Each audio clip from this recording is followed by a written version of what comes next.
to build discipline that lasts. Everybody talks about discipline and consistency, but almost nobody talks about the how. That's why people start a habit today and by weekend they're already burnt out. There's nothing wrong with you. You don't lack the willpower. You do have the willpower. What you lack is structure. And without structure, any fire will burn out. To really understand what discipline is, we first of all have to understand what discipline is not. Because a lot of us make this mistake. Discipline is not routine, but routine is a form of discipline. For example, waking up early, brushing your teeth, doing push-ups, going to work, coming back. That's just rinse and repeat, right? You do it every single day. Those things are good, but you can do them and still have a chaotic life. So, what then is discipline? Discipline is just continuously choosing to act in a way that aligns with your vision, your values, your goals.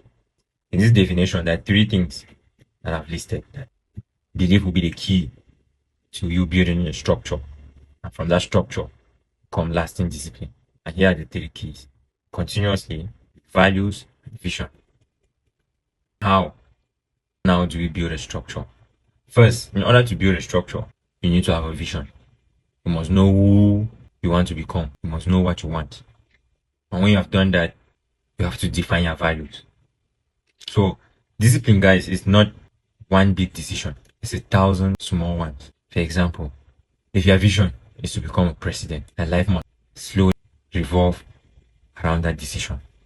But what will you do in order to become a president? You must study leadership, learn politics, learn public speaking, practice patience. And in every decision you make, you have to make as a president. I mean, I'm talking about things that you have to do now. Because you cannot become a president when they make you a president. By becoming a president, you have to become a president now. Start acting like a president. And that's where discipline comes from. That, you see, you already have a structure. You already know where you are heading to. Right? And if you know where you're heading to, the rest comes easy. And a lot of us also make this mistake by trying to copy another person in the way he acts and does his things. But discipline is personal. For example, in your vision, you might want to become the president, right?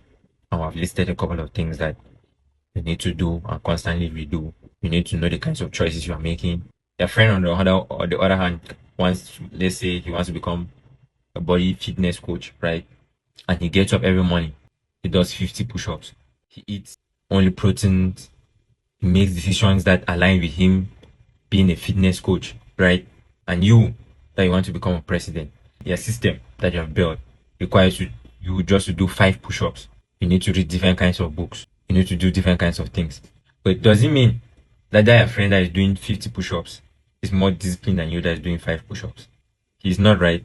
When it comes to discipline, what matters is, are you showing up? Are you acting in alignment? Are you becoming who you're meant to be? You will fail. Trust me, you will fail. Even the most disciplined person still fails. But discipline is not about perfection.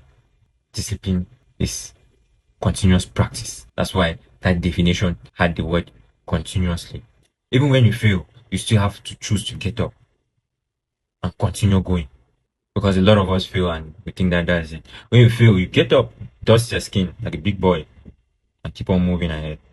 When you do that long enough, from acting, it becomes identity. And you discover that, rather, you cannot live without discipline. So, I hope this word bless somebody today.